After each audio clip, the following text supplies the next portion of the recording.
5 ways to fulfill your potential. In life, many people do not reach their full potential. We can become so caught up in the everyday that it's easier to continue in old patterns rather than change. Yet we all have a God-given desire to live to our full potential.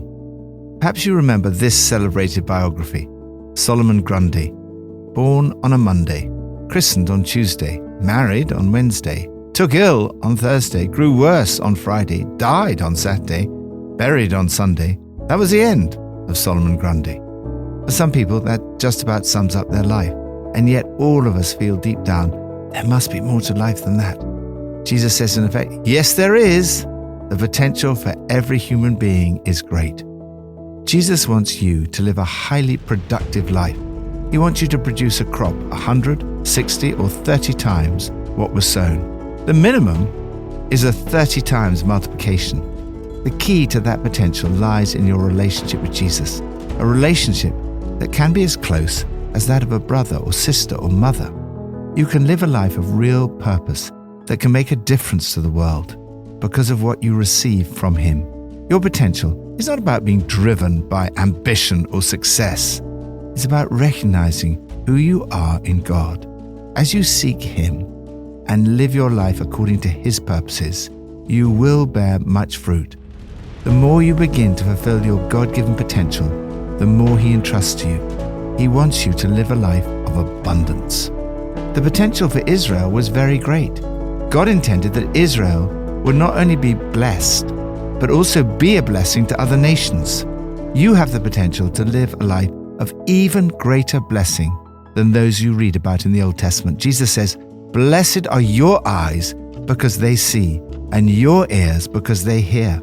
For I tell you the truth, many prophets and righteous people longed to see what you see, but did not see it, and to hear what you hear, but did not hear it." Jesus warns that although there is great potential in each of us, there are pitfalls ahead. How can you avoid the pitfalls and fulfill your potential? From Psalm 10. Why, Lord, do you stand far off? Why do you hide yourself in times of trouble? In his arrogance the wicked man hunts down the weak, who are caught in the schemes he devises. He boasts about the cravings of his heart. He blesses the greedy and reviles the Lord. In his pride the wicked man does not seek him. In all his thoughts there is no room for God. His ways are always prosperous. Your laws are rejected by him. He sneers at all his enemies. He says to himself, "Nothing will ever shake me." He swears, "No one will ever do me harm." His mouth is full of lies and threats. Trouble and evil are under his tongue. He lies in wait near the villages. From ambush he murders the innocent. His eyes watch in secret for his victims. Like a lion in cover, he lies in wait. He lies in wait to catch the helpless. He catches the helpless and drags them off in his net. His victims are crushed. They collapse. They fall under his strength. He says to himself, "God will never notice." He covers his face and never sees. First, possess humility. In his book, Finding Happiness, Monastic Steps to a Fulfilling Life, Abbot Christopher Jameson defines pride as self-importance. He writes, "Humility is an honest approach to the reality of our own lives and acknowledges that we are not more important than other people." The psalmist goes on a journey from feeling that God is far off in times of trouble to a realization, as we will read tomorrow, that God certainly does see trouble and grief, does listen to the cry of the afflicted, and does defend the fatherless and the oppressed. In fact, it is the wicked who seek to make themselves distant. Your laws are rejected by him. They think of themselves as more important than others, especially the poor, whom they draw into their net and crush. These verses tell us about the pitfall of pride. When things go well, it's tempting to say, "Nothing will ever shake me. No one will ever do me harm." We can be tempted to feel that we have no need of God. In their pride, the wicked do not seek him. In all their thoughts, there is no room for God. It is easy to become arrogant and boastful. This psalm warns us against doing so and reminds us of our need for God. Lord, keep me from pride, arrogance, and self-importance. May I seek you with all my heart, remembering that I need you and that you never forget me. New Testament from Matthew 12 and 13. While Jesus was still talking to the crowd, his mother and brothers stood outside wanting to speak to him. Someone told him, "Your mother and brothers are standing outside wanting to speak to you." He replied to him, "Who is my mother and who are my brothers?" Pointing to his disciples, he said, "Here are my mother and my brothers. For whoever does the will of my Father in heaven is my brother and sister and mother." Matthew chapter 13. That same day, Jesus went out of the house and sat by the lake. Such large crowds gathered round him that he got into a boat and sat in it, while all the people stood on the shore. Then he told them many things in parables, saying, "A farmer went out to sow his seed. As he was scattering the seed, some fell along the path, and the birds came and ate it up. Some fell on rocky places, where it did not have much soil. It sprang up quickly because the soil was shallow. But when the sun came up, the plants were scorched and they withered because they had no root. Other seed fell among thorns, which grew up and choked the plants. Still other seed fell on good soil, where it produced a crop 100, 60, or 30 times what was sown. Whoever has ears, let them hear." The disciples came to him and asked, "Why do you speak to the people in parables?" He replied, "Because the knowledge of the secrets of the kingdom of heaven has been given to you, but not to them. Whoever has will be given more, and they will have an abundance. Whoever does not have, even what they have will be taken from them. This is why I speak to them in parables. Though seeing, they do not see. Though hearing, they do not hear or understand. In them is fulfilled the prophecy of Isaiah. You will be ever hearing but never understanding. You will be ever seeing but never perceiving. For this people's heart has become calloused. They hardly hear with their ears, and they have closed their eyes. Otherwise, they might see with their eyes, hear with their ears, understand with their hearts, and turn, and I would heal them. But blessed are your eyes because they see, and your ears because they hear. For truly I tell you, many prophets and righteous people longed to see what you see but did not see it, and to hear what you hear but did not hear it." Second, pursue intimacy. Some dangerous cults have twisted the words of Jesus to teach that becoming a Christian means severing relations with your family. This is not only dangerous, but it's also unbiblical. The fifth commandment is to honor your father and your mother. In the New Testament, we're told that anyone who does not provide for relatives, especially for immediate family members, has denied the faith and is worse than an unbeliever. Yet Jesus shows here that there's something even more important than your relationship with your own family. Your supreme calling is to an intimate relationship with Jesus, doing the will of the Father. Jesus says, "Whoever does the will of my Father in heaven is my brother and sister and mother."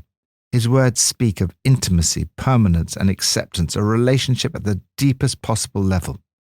You can have this amazing closeness to Jesus. Stay close to him each day, and you will fulfill your potential. Third, put down roots. The highs of spiritual experiences are very important, but if they're not combined with deep spiritual roots, there's a danger of shallowness, which can lead to falling away. Be aware of this pitfall. We can all fall away in our hearts, even while we're doing the right things.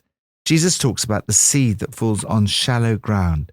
It springs out quickly, but withers because it has no root. Later on, he'll explain that the person who has no roots lasts only a short time because they fall away when trouble or persecution come. Your spiritual roots are the parts of your life that no one else sees, your secret life with God. This includes your prayers, your giving, and your thought life. If you want to fulfill your potential, make sure you develop deep, strong, and healthy roots in your relationship with God. Fourth, protect your heart. It's so easy for people to be distracted by the busyness of life. Many things can fill your life and push out time for God, church, and other ways in which your spiritual roots could be developed. Again, this is a danger for us all. Jesus warned about thorns that choke the plant. Later on, he explains that the thorns are the worries of this life and the deceitfulness of wealth. Father, thank you that you call me into this intimate relationship with Jesus. Help me to put my roots down deep and to keep my eyes fixed on you. Help me to guard this relationship and never allow other things, even good things, to crowd in and choke my life. Old Testament, from Genesis 34 and 35. Now Dinah, the daughter Leah had borne to Jacob, went out to visit the women of the land. When Shechem, son of Hamor the Hivite, the ruler of that area, saw her, he took her and raped her. His heart was drawn to Dinah, daughter of Jacob. He loved the young woman and spoke tenderly to her. And Shechem said to his father Hamor, "Get me this girl as my wife." When Jacob heard that his daughter Dinah had been defiled, his sons were in the fields with his livestock, so he did nothing about it until they came home. Then Shechem's father Hamor went out to talk with Jacob. Meanwhile, Jacob's sons had come in from the fields as soon as they heard what had happened. They were shocked and furious, because Shechem had done an outrageous thing in Israel by sleeping with Jacob's daughter, a thing that should not be done. But Hamor said to them, "My son Shechem has his heart set on your daughter. Please give her to him as his wife. Intermarry with us. Give us your daughters and take our daughters for yourselves. You can settle among us. The land is open to you. Live in it, trade in it, and acquire property in it." Then Shechem said to Dinah's father and brothers, "Let me find favor in your eyes, and I will give you whatever you ask. Make the price for the bride and the gift I am to bring as great as you like, and I'll pay whatever you ask me. Only give me the young woman as my wife." Because their sister Dinah had been defiled, Jacob's sons replied deceitfully as they spoke to Shechem and his father Hamor. They said to them, "We can't do such a thing. We can't give our sister to a man who is not circumcised. That would be a disgrace to us. We will enter into an agreement with you on one condition only, that you become like us by circumcising all your males. Then we will give you our daughters and take your daughters for ourselves. We'll settle among you and become one people with you. But if you will not agree to be circumcised, we'll take our sister and go." Their proposal seemed good to Hamor and his son Shechem. The young man, who was the most honored of all his father's family, lost no time in doing what they said, because he was delighted with Jacob's daughter. So Hamor and his son Shechem went to the gate of their city to speak to the men of their city. "These men are friendly towards us," they said. "Let them live in our land and trade in it. The land has plenty of room for them. We can marry their daughters and they can marry ours. But the men will agree to live with us as one people only on the condition that our males be circumcised as they themselves are. Won't their livestock, their property, and all their other animals become ours? So let us agree to their terms, and they will settle among us." All the men who went out of the city gate agreed with Hamor and his son Shechem, and every male in the city was circumcised. 3 days later, while all of them were still in pain, 2 of Jacob's sons, Simeon and Levi, Dinah's brothers, took their swords and attacked the unsuspecting city, killing every male. They put Hamor and his son Shechem to the sword and took Dinah from Shechem's house and left. The sons of Jacob came upon the dead bodies and looted the city where their sister had been defiled. They seized their flocks and herds and donkeys and everything else of theirs in the city and out in the fields. They carried off all their wealth and all their women and children, taking as plunder everything in the houses. Then Jacob said to Simeon and Levi, "You have brought trouble on me by making me obnoxious to the Canaanites and the Perizzites, the people living in this land. We are few in number, and if they join forces against me and attack me, I and my household will be destroyed." But they replied, "Should he have treated our sister like a prostitute?" Genesis chapter 35. Then God said to Jacob, "Go up to Bethel and settle there, and build an altar there to God, who appeared to you when you were fleeing from your brother Esau." So Jacob said to his household and to all who were with him, "Get rid of the foreign gods you have with you, and purify yourselves and change your clothes. Then come, let us go up to Bethel, where I will build an altar to God, who answered me in the day of my distress, and who has been with me wherever I have gone." So they gave Jacob all the foreign gods they had, and the rings in their ears, and Jacob buried them under the oak at Shechem. Then they set out, and the terror of God fell on the towns all around them, so that no one pursued them. Jacob and all the people with him came to Luz, that is Bethel, in the land of Canaan. There he built an altar, and he called the place El Bethel, because it was there that God revealed himself to him when he was fleeing from his brother. Now Deborah, Rebekah's nurse, died, and was buried under the oak outside Bethel. So it was named Allon Bacuth. After Jacob returned from Paddan Aram, God appeared to him again and blessed him. God said to him, "Your name is Jacob, but you will no longer be called Jacob. Your name will be Israel." So he named him Israel. And God said to him, "I am God Almighty. Be fruitful and increase in number. A nation and a community of nations will come from you, and kings will be among your descendants. The land I gave to Abraham and Isaac I also give to you, and I will give this land to your descendants after you." Then God went up from him at the place where he had talked with him. Jacob set up a stone pillar at the place where God had talked with him, and he poured out a drink offering on it. He also poured oil on it. Jacob called the place where God had talked with him Bethel. Then they moved on from Bethel. While they were still some distance from Ephraim, Rachel began to give birth and had great difficulty. And as she was having great difficulty in childbirth, the midwife said to her, "Don't despair, for you have another son." As she breathed her last, for she was dying, she named her son Ben-Oni, but his father named him Benjamin. So Rachel died, and was buried on the way to Ephraim, that is Bethlehem. Over her tomb Jacob set up a pillar, and to this day that pillar marks Rachel's tomb. Israel moved on again, and pitched his tent beyond Migdal-Eder.